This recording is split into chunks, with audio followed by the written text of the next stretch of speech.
A ver, ¿qué tal, Carla? Voy a seguir, ¿ya? Les decía que, a ver, que esta fracción de aquí, que es lo que voy a usar para reemplazar lo que está aquí, cuando yo ya desarrollo mi método numérico, es que esto de aquí es un número, ¿sí? Un número que se aproxima a este tipo de números. Los números que yo obtenga aquí se van a aproximar a las imágenes de la derivada parcial de u con respecto a t evaluadas en distintos nodos. ¿Cuáles nodos? Pues los nodos que puse antes, ¿sí? Entonces, tipo esto ya, digamos que en la línea recta que hice antes, donde partí el dominio de X, ¿no es cierto? Decía aquí tengo 0 y aquí tenía 3, ¿no es cierto? Uno de los nodos era el nodo 2, ¿no es cierto? Sí, otra vez, nodos son los valores que tienen nuestras variables, nuestras variables independientes, y son justo esos valores en los que, acerca de los cuales vamos a obtener sus imágenes, ¿no es cierto?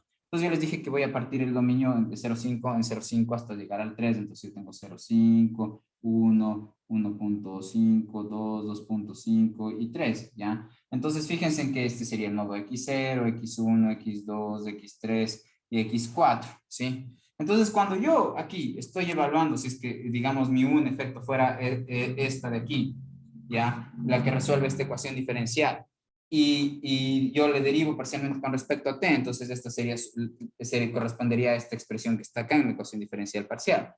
Y digamos, ¿qué pasa si a esto yo le evaluara en el valor 2 de x y en el valor 1 de tiempo? Entonces, si yo le evalúo en el valor 2 de x, fíjense, ¿dónde está? ¿Dónde está el x2? Ya. Entonces, ese es ¿qué número de nodo es? Es el nodo cuarto, ¿sí? Pero recuerden que cuento desde el 0, ¿sí? Entonces, cuando yo hablo del nodo sub 4, perdón, estoy hablando del quinto nodo. Aunque aquí diga 4, pero estoy hablando del quinto nodo otra vez porque cuento desde el 0. Entonces, cuando yo pregunto, ¿qué número de nodo es? Y yo veo aquí el 4, digamos, es errado porque el número de nodo es el número 5, porque otra vez estoy contando desde 0, ¿cierto? Entonces, es el quinto nodo al que me refiero. Pero el quinto nodo le ponemos como x sub 4, ¿ya? X sub 4, ¿ya? Ya, ahora, este 1, ¿sí? ¿Qué es este 1? Este 1 sería, no, en los nodos temporales. Entonces, recuerden que yo tengo aquí también mi eje del tiempo, y creo que les decía que vamos a ver desde 0 hasta 5, ¿no es cierto? Lo del tiempo, y digamos, el dominio de mi tiempo temporal era desde 0 hasta 5, y que voy de nodos voy avanzando de uno en uno para encontrar mis nodos. Entonces, 1, 2, 3, 4, 5, ¿no es cierto? Entonces resulta, miren, que el valor 1 es el nodo 2, y el nodo 2 lo nombramos o lo escribimos como x sub 1, porque si bien es cierto, otra vez, los subíndices están contando desde 0. Ya, entonces, estos, perdón, valores son los nodos temporales, perdón, temporales. ¿Ya? Entonces, este valor 1 es, digamos, el que está aquí, ha sido el nodo temporal t sub 1, t sub 1, ¿ya? Entonces, ¿qué es lo que voy a hacer? Este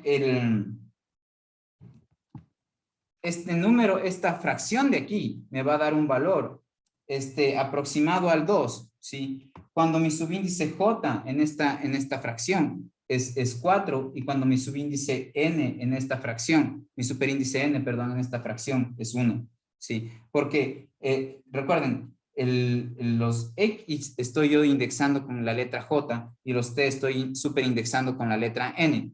Entonces, este subíndice de aquí sería el subíndice J, que se concretó en el número 4, y este subíndice de aquí sería el superíndice N, que se concretó en el número 1. Entonces, la cosa es que esta fracción de aquí, es decir, U sub J n más 1 menos U sub J n sobre delta T, cuando el valor de n se concreta en 1, ¿sí? Entonces le pongo aquí 1, aquí 1 más 1 serían 2, ¿no es cierto? Y el valor de J se concreta en 4, entonces yo tendría aquí 4, 4, ¿sí? Y divido para el delta T, que en este caso es 1, ¿sí? De 0 a 1, sí, entonces es 1, ¿sí? Cuando yo saco esta fracción, recuerden que eran estas cosas, estos son imágenes de la función, ¿sí? Son imágenes de la función U, evaluado en el nodo X sub 4 y en el nodo T N sub 2, N2, ¿no es cierto? Ya. Entonces, esto de aquí me va a dar un número, esta operación me va a dar un número bien cercano al número -2 que yo obtuve analíticamente, ¿ya? Entonces es por eso que nosotros, digamos, tenemos que notar ya que cuando pasamos de la ecuación que nos dan original, lo que hacemos es justo generar un método para aproximarnos a todas las derivadas, que yo pueda, a todas las derivadas parciales, ¿sí? Pero ¿cómo hago para aproximarme a todas las derivadas, hablar de todas las derivadas parciales? Miren, todas las derivadas parciales, todas las derivadas parciales evaluadas en los nodos que yo ya escogí sobre los cuales voy a trabajar, ¿sí? Fíjense que yo para poder hallar este número que voy a hallar aquí, que es cercano al -2, lo que estoy haciendo es restar las imágenes de funciones y dividirlos para un intervalo, para una variación de la variable temporal. Estoy dividiéndole para el delta t. Entonces, ¿por qué me permito hacer eso? ¿Por qué uso esta expresión de aquí que va a terminar dándome un número que se aproxima a este? ¿Sí? ¿Por qué uso esa expresión? Uso esa expresión porque cuando vimos diferencias finitas, aprendimos lo siguiente, ¿ya?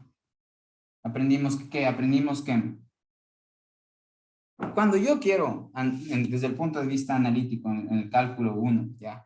Les dice, bueno, vamos a ver qué es la derivada de una función en términos operativos, digamos, si esta es su función u de t, ¿sí? Entonces, ¿qué es lo que harían? Si le van a derivar con respecto a t, y este es el eje temporal, este es el 1, ¿cierto? Entonces dicen en este punto, porque supónganse que quieren evaluar u justo en este punto, la derivada de u en ese punto. Entonces, eso, la derivada de u evaluada en este punto, ¿a qué me refiero? Que aquí hay un valor de tiempo en particular, digamos, de 17, ¿ya? Entonces, el u' evaluado en 17, ¿sí? Sería el valor de la recta, el valor de la pendiente de esta recta tangente, ¿no es cierto?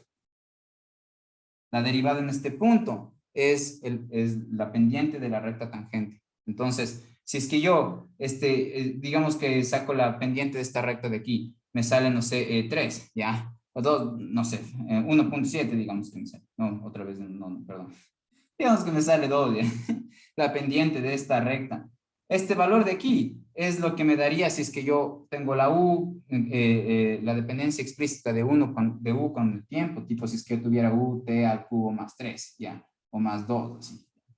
Si es que yo derivo perdón, si yo derivo esta función, voy a tener la función derivada. Y si en la función derivada, que en este caso sería 3t cuadrado, ¿no es cierto? La función derivada de esta de aquí, porque aquí está t al cubo, no más 2. Entonces la función derivada, si yo le evalúo en el valor, digamos, en un valor, digamos que eso me da el número, un valor, no sé, voy a poner con valores reales, ya, para que no sea esto confuso. Pues digamos que tengo la función u, y la función u de t es t al cubo más 2, ¿ya? Entonces yo digo, ¿qué tal si es que yo derivo con respecto al tiempo? Entonces lo que saben es que es 3t cuadrado, ¿no es cierto?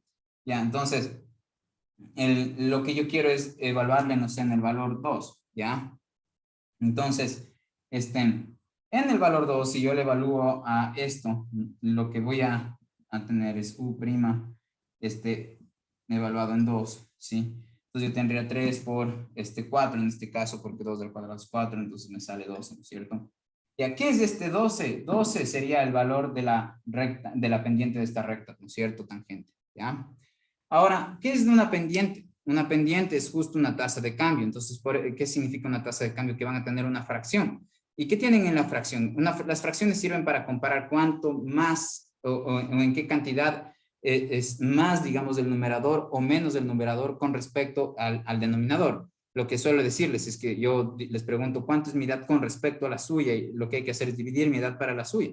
Si yo tengo 50 años y ustedes 25, entonces, digamos, yo diré que la relación, la tasa de cambio, ahí, digamos, la tasa más bien es 2, porque mi edad sería el doble, ¿no es cierto? ¿Ya? Entonces, ¿qué es lo que está midiendo la pendiente? ¿Por qué nos interesa la pendiente? La pendiente lo que nos dice es cuánto yo avanzo en mis componentes y en la medida en la que yo avance cierta cantidad en las componentes x. Es decir, lo que nos interesa de la pendiente es, perdón un ratito, solo perdón, ya. Entonces, lo que nos interesa de las pendientes es las variaciones en las imágenes de la función U, dividirles para variaciones en los valores de las variables independientes, ¿cierto? Entonces, eso es, digamos, por la razón por la que nos interesan, ¿no es cierto?, las pendientes, porque nos dicen cómo va cambiando la función, ¿ya? Para eso, en el método, digamos, en el cálculo 1 se tiene una expresión general para hacer eso, una forma general para hacer eso. Y lo que hacen es decir, bueno, si tenemos una función U de t, la derivada le vamos a definir de esto como U evaluado en t más delta t, ¿sí? Y menos U evaluado en t, ¿sí? Y todo esto dividido para delta t, el límite de esto. El límite cuando delta t tiende a cero. Esta es la definición de la derivada, ¿sí o qué? Ya, entonces, hasta ahí solo les pregunto una cosa. ¿Me están entendiendo lo que les digo? Sí, no, ¿qué parte no se entiende? ¿Recuerdan? Esta es la definición de la derivada. Ya, gracias entonces por responderme.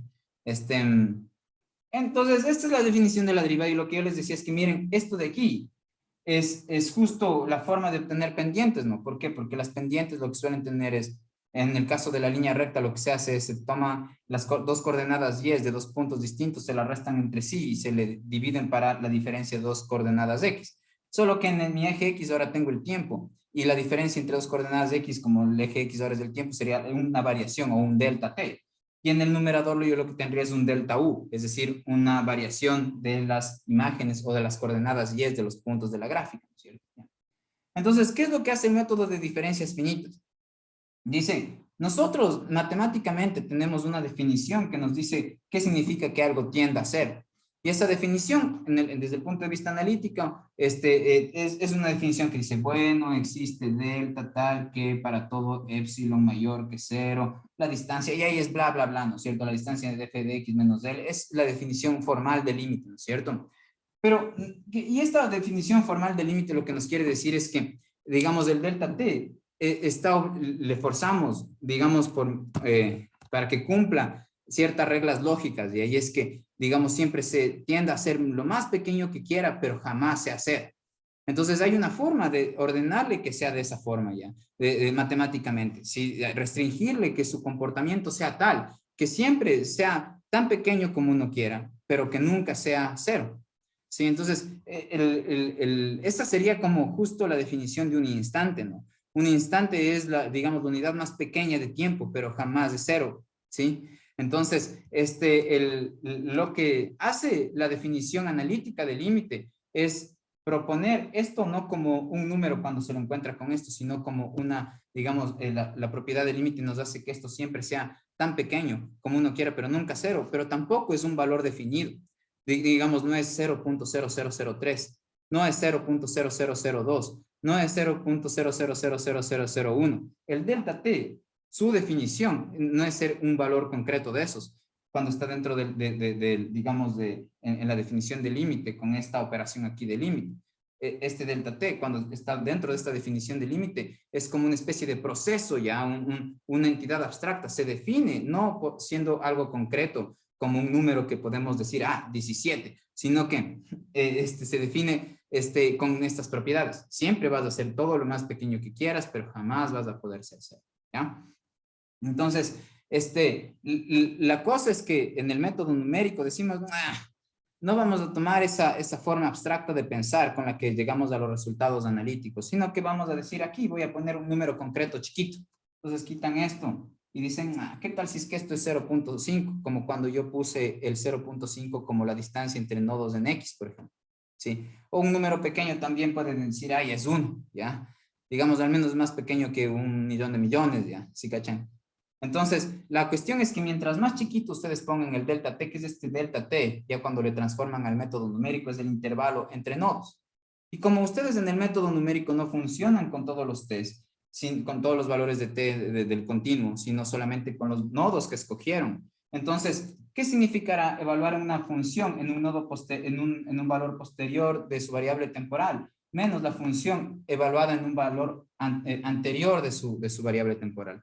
En el lenguaje de métodos numéricos, eso significaría que, digamos, al U le van a evaluar en un nodo, en esta parte, y aquí le van a evaluar a la U, pero en un nodo posterior.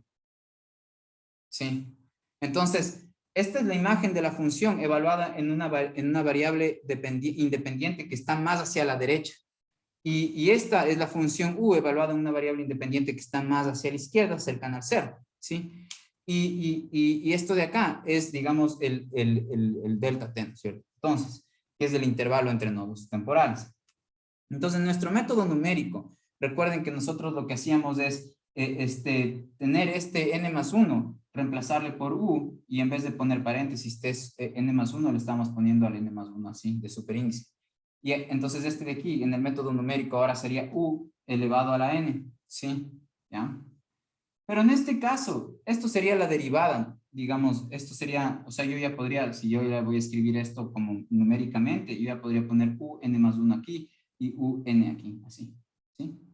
Pero recuerden que nosotros, ¿y esto qué estaría diciendo? Eso estaría diciendo que yo estoy evaluando, este es un nombre que nombra o etiqueta a la función u evaluada en el nodo posterior t más 1, menos a la función u evaluada en el nodo anterior t sub n, ¿sí?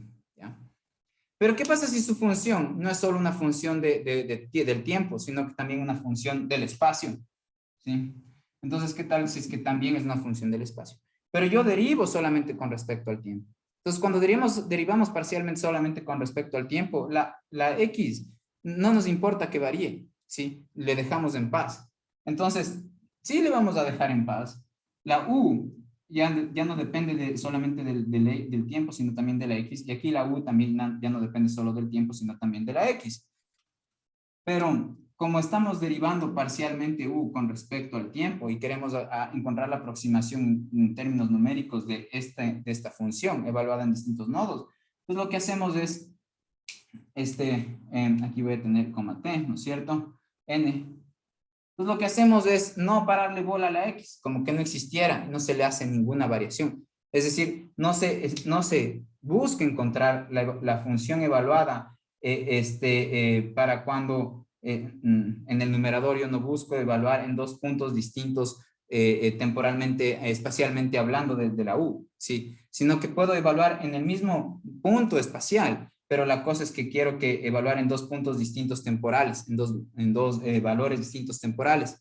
Porque cuando hago eso voy a tener cómo varía la función u cuando se varía el nodo temporal o la variable temporal. Entonces, esto de aquí sería la aproximación digamos, numéricamente hablando, de la derivada de la función u parcial con respecto al tiempo. Entonces, como esto de aquí, los x en mi método numérico no son todos los valores de x, sino solamente ciertos valores de x. Entonces, ciertos valores jésimos de x, donde el j va desde 0, en el caso que yo escribí, ¿no es cierto? Hasta 6 me parecía que eran. Ya, entonces, esto de aquí yo ya tengo una forma de nombrar. La forma de nombrar esto es poniendo el j acá abajo y el n más 1 arriba. Y la forma de nombrar que voy a tener la imagen de la u evaluada en este par de nodos es haciendo esto.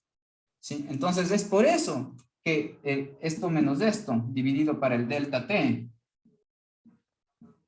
es la aproximación en derivadas parciales de la función, de la función, la derivada parcial de u con respecto a t.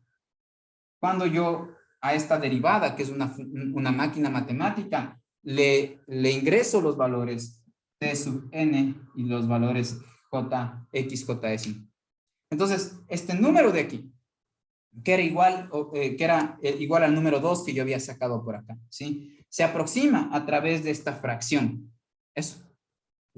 Y eso va a pasar para todos los valores de n y j que yo ya he puesto ahí. Entonces es por eso que esta derivada se pasa a esta cosa que está aquí. Y es por eso que esta derivada espacial, cuando se habla numéricamente, se pasa esto de acá. Y es por eso que esta x pasa a tener este subíndice j cuando se le habla ya en lenguaje numérico. Y es por eso que toda esta ecuación de aquí es el representante numérico de esta ecuación de acá. ¿Ya? ¿Me entendieron eso?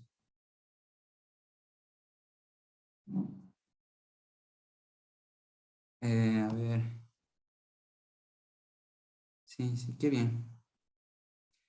Ya verán, esto es como que solo, o sea, les tomaba un tiempito nomás ver los videos y ya entendían esto, ¿ya? Entonces esto que les estoy mostrando es como lo más básico porque ya es el examen esta semana y no sabían.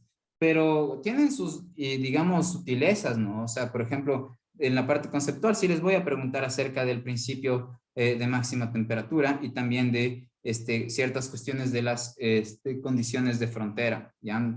De cómo se modelarían distintos fenómenos cambiando las condiciones de frontera, si usan de Newman o de Dirichlet. Por ejemplo, vean el video de la simulación de la función de la onda. Poniendo condiciones de frontera de Dirichlet, la onda se refleja, avanza hasta un punto y es como que está metida en un tarro y refleja porque como que topa y se regresa.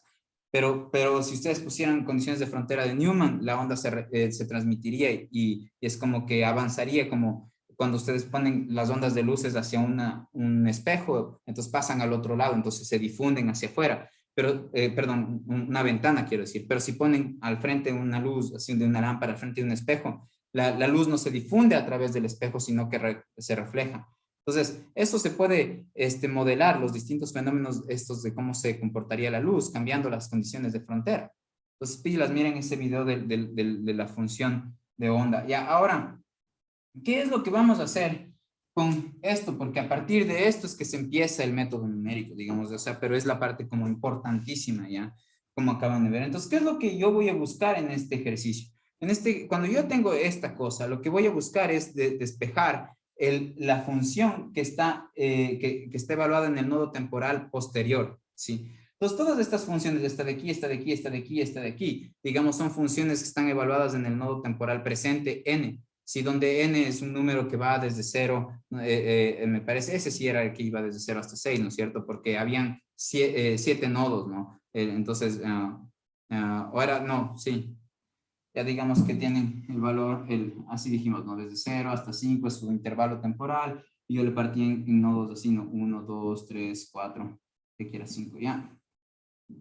Entonces esos nodos van a ir desde 0 hasta 6. Sí, T sub 0, T sub 1, T sub 2, T sub 3, T sub 4, T sub... Entonces, ¿qué me estoy olvidando? No, ¿qué estoy diciendo? Sí, T sub 0, T sub... Ah, sí, estoy bien entonces. Sí, ok. ¿Sí? Entonces este es el T sub 0. Ah, sí, estoy bien. T sub 1, T sub 2, T sub 3, T sub 4, T sub 5. Ya. Entonces en este caso el nodo, el n va de 0 a 5 nada más. Ya. Entonces, si yo hiciera esta división de mi dominio temporal, ¿no? Yo puedo hacer la que a mí me dé la gana, es decir, yo puedo hacer que avance de nodo a nodo en pasos de 0,2, es decir, el siguiente nodo es 0,02, perdón, 0,2. El siguiente nodo después sería 0,4, el siguiente 0,6, el siguiente 0,8, el siguiente 1 y así hasta llegar a 5. ¿Sí? Y los nodos otra vez son los valores del dominio que ustedes van a considerar para usar aquí. Entonces, ahora, como les menciono, una vez que uno ya llega a esta parte, lo que hace es despejar este de aquí. ¿Por qué? Porque, ¿qué es lo que hace, digamos, la ingeniería? Ya mucho de lo que quiere hacer es como predecir qué va a pasar. Y predecir es saber qué es lo que, con el conocimiento actual, conocer qué es lo que va a pasar después.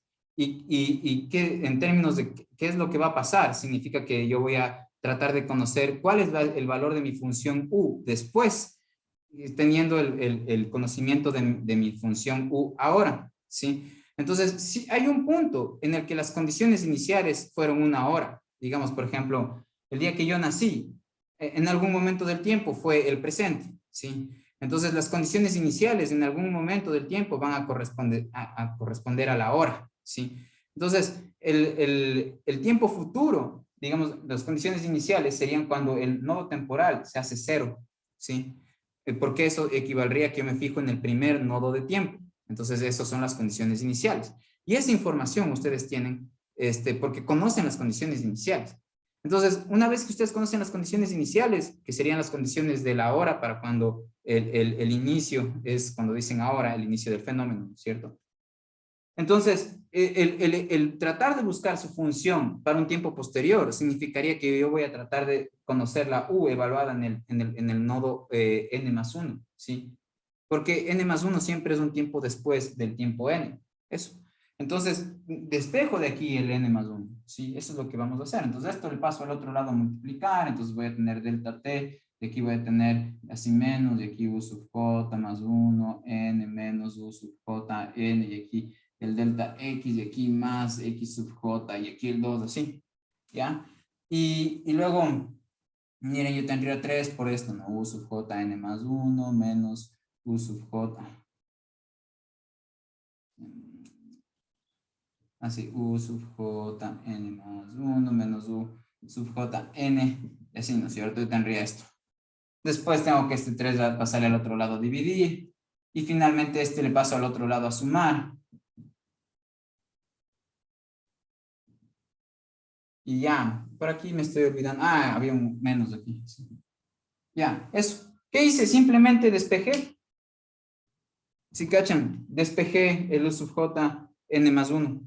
Entonces, si ustedes notan la obtención la solución de la ecuación del calor por el método este que estoy usando, pero el método explícito, que es justo el que estoy usando, llega a una ecuación como esta, digamos, tiene la U con el J de subíndice y con el superíndice n más 1, y en el otro lado, todo tiene solamente n's, ¿sí cachan? ¿Y por qué nos sirve eso? Porque esto tiene que funcionar para todos los nodos que tengo, el primero, el segundo, el tercero, el cuarto, el quinto, que sea, tanto temporal como espacial. Es decir, tiene que funcionar para todos los valores del tiempo, todos los valores del espacio que yo elegí, con los que voy a trabajar en mi método numérico. Y entonces, eso significa que, digamos, esta expresión se va a cumplir para el n igual a 0, ¿no es cierto? Y para el j que va, por ejemplo, desde 0 hasta 3, digamos, ¿ya? Depende de cómo ustedes hayan dividido el dominio, entonces ahí van a saber cuántos nodos tienen, ¿sí? Ya, entonces supónganse que tienen solamente 4 nodos temporales y por eso va su j desde 0, perdón, espaciales y por eso va su j desde el 0 hasta el 3, ¿sí? Ya, entonces, ¿qué pasa si el n es 0 y el j es, digamos, 1, ¿ya? Por ejemplo, veamos qué va a pasar aquí. Entonces, ¿en qué se convertiría esta ecuación? Se va a convertir en la ecuación u, y abajo tendría 1, y fíjense en el superíndice tendría, si el n es 0, 0 más 1 me da 1, ¿sí? Y entonces yo tendría que esto va a ser igual a ¿qué? Entonces yo tendría u, y aquí en vez de j voy a poner 1, y el n es 0, luego voy a tener menos delta t. Delta t sabemos que es 1, ¿recuerdan? Y yo sé que el delta x era 0,5, según como empecé en la parte anterior del video, ¿no es cierto? Dije que el delta t era 1 y el x 0,5, pero tener 0,5 aquí de denominador es como tener acá el 2. Entonces, digamos en pocas, esto es mi expresión. Ya, entonces, yo tendría que poner aquí menos 2 tercios y aquí pongo u, y el sub j más 1 sería sub 2, y yo tengo aquí el n0, ¿no es cierto? Y aquí tengo menos el u sub j, entonces aquí yo tendría 1 y el n es 0, sí, aquí tendría más, y aquí tengo x sub 1 al cuadrado, ¿sí?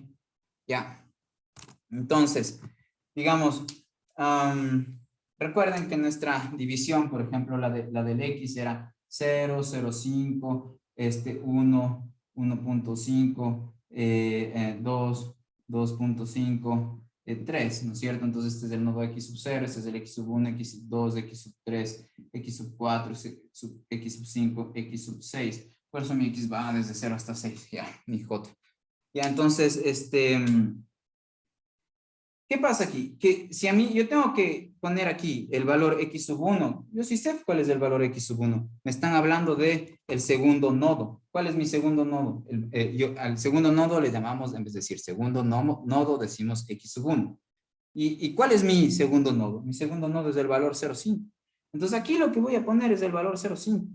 ¿Sí? Estos subíndices, recuerden, lo que hacen es reemplazar, como cuando uno dice primer nodo, segundo nodo, tercer nodo, lo que hacemos es poner estos números en vez de decir primer nodo, segundo. ¿Y qué es lo que quiero hacer? Estoy contando estos valores cuando hablo de los nodos.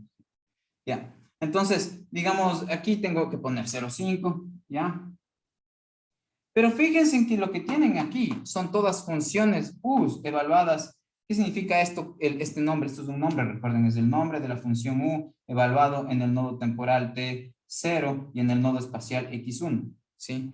Veamos cuánto era el nodo temporal t0. Recuerden que cuando yo hice la división en mi dominio, yo empezaba desde 0 hasta 5 y tenía que este es el nodo t sub 0, luego tengo 1, este es el nodo t sub 1, 2, 3, 4, ¿no es cierto? 5, entonces tengo así. ¿Ya? Entonces aquí coincide, digamos, el nodo t sub 0 con el valor que guarda, aquí el 1 con el valor que guarda, pero es solo coincidencia, ¿ya?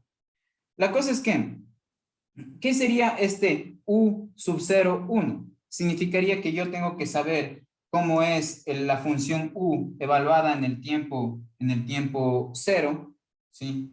En el tiempo 0, ¿ya? Y en el x1, es decir, en el valor de espacio 0,5. Ya, entonces aquí 0,5. Eso es lo que yo tengo que saber cuando esto de aquí es este valor de aquí. Pero este valor sí voy a saber. ¿Por qué sí voy a saber? Porque vienen en sus condiciones de iniciales. Sus condiciones iniciales es una función al inicio en el problema. Este problema, el problema que les puse, tenía que venir con esta información. ¿Cómo obtener el valor de U para, digamos, el tiempo inicial 0 para todos los valores de X? ¿Sí? Esto puede venir dado a través de una función. La función puede ser la función constante 2, por ejemplo, ¿ya?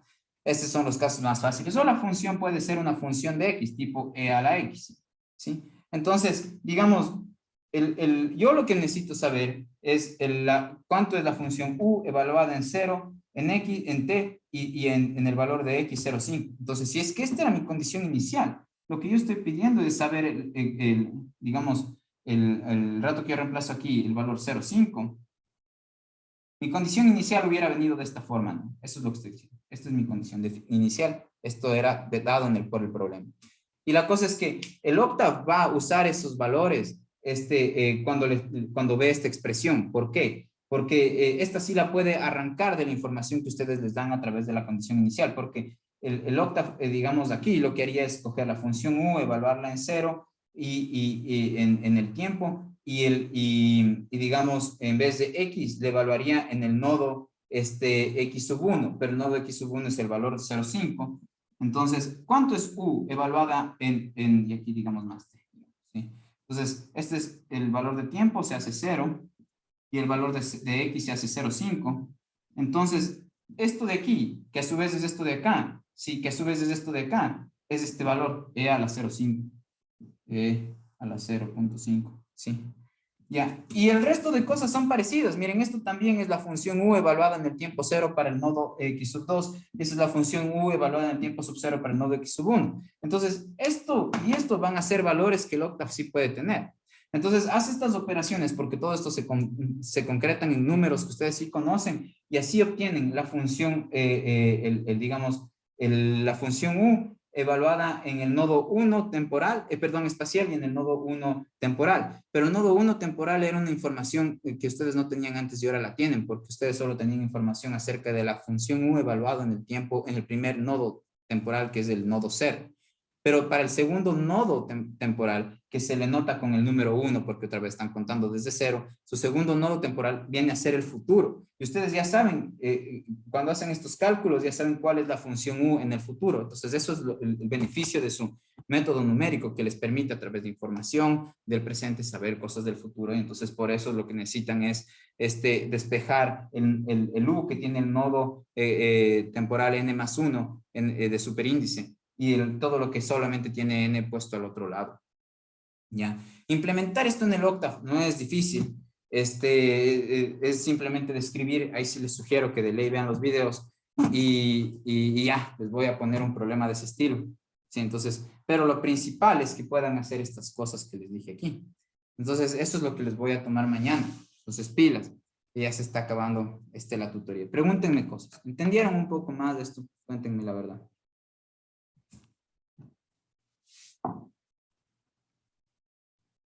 No, no quieren preguntarme. Pregunten nomás. Ya, bacán. Está bueno que hayan entendido un poco mejor. Me gustaría que sean mayor, digamos, el conocimiento más profundo acerca de esto. Entonces, otra vez les pido que revisen los videos. Ahí hablo claramente con más tiempo de cada uno de estos temas, y se muestran hasta las modelizaciones, ¿ya? Entonces, vean los videos de la ecuación del calor, el video de la ecuación de la onda, las resoluciones numéricas, y noten que les voy a tomar también cuestiones conceptuales, ¿sí? Acerca de las condiciones de frontera y del principio de máxima temperatura. Eso es. Entonces, ya mismo se acaba. Hablen ahora o ya, pues, nos vemos el día del examen. Ya, entonces nos vemos el día del examen. Examen. Sí. El Dime. examen es mañana a las 8 en punto, ¿cierto? A las 8 de la noche. Sí. Ya. Ya, chicas y chicos, entonces muchas gracias también por venir a la tutoría. Igual la voy a subir a estas dos videitos y los voy a subir para que vea la gente que les vaya muy bien. Entonces, pilas, repasen, ya nos vemos.